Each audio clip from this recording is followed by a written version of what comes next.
বৃষ্টি পড়ছে। বৃষ্টির হাত থেকে এই যে ফুল গাছগুলোকে এখানে রাখলাম।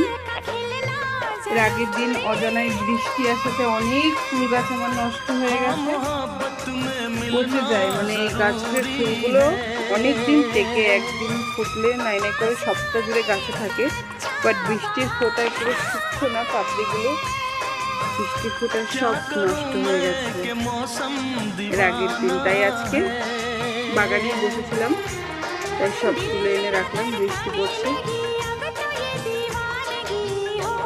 দেখো এত সুন্দর ফুল। সকালে এসে দেখবো সব পচে গেছে, তাই ভাবলাম এখানে এনে রেখে দিই। আরো আছে ওইদিকে বড় বড় টপে, ওগুলো তো আনা সম্ভব নয়, আনতে গিয়ে যদি টপে ভেঙে যায়। ওইদিকেও আছে, যে কটা সম্ভব হলো এগুলো ফুল, এগুলো নষ্ট হবে না, তাই